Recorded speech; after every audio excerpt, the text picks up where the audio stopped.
I've lived in David, Panama for about 25 years.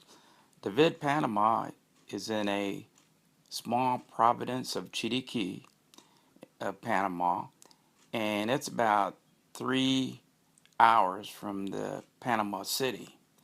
We own a small cattle farm right outside David, and it's probably about a mile away from the city limits. My grandfather moved from the United States and went down to Panama and worked for the Pan Canal. He eventually bought some land out in David, Panama, and when he retired, he moved out there in the rural countries of David. My father was born and was raised in David, and he also did a lot of farming and raised some cattle on the outskirts of David. And then, of course, I was born and took over my father's business and have been doing this for now over some like 25 years.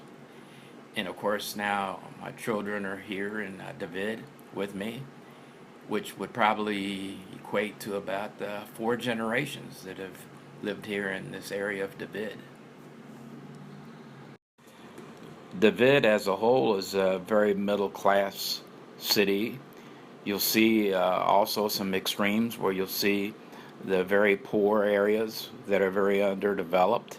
And then if you go to other part of town, you'll see the very rich, which live more of in luxury type homes.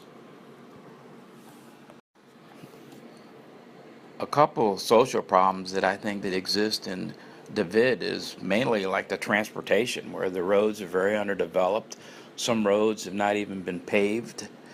And the second would be the reliable energy, because the population, as it increases, the times don't seem to keep up with the lack of energy that's needed there for that large of a country. Well, the community, I don't think, responds very well to the problems that exist there as far as the transportation and energy.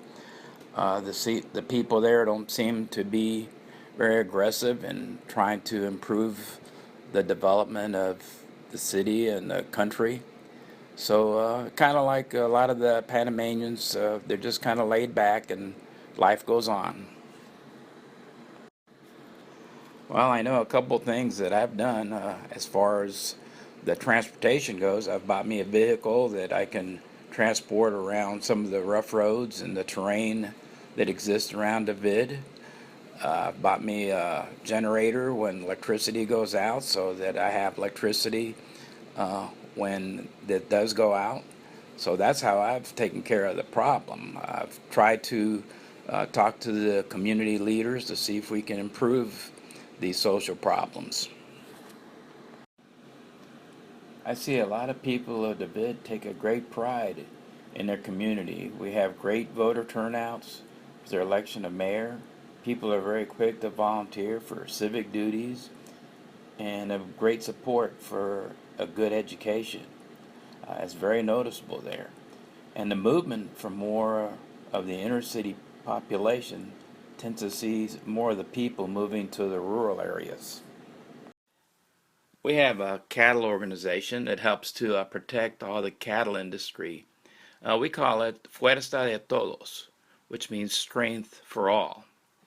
In this organization, it mainly helps to protect the business climate for the beef against legislative policies and our agencies regulating the negative impact on the economic health of the beef community, while still supporting public policy can improve the overall business climate for our beef community.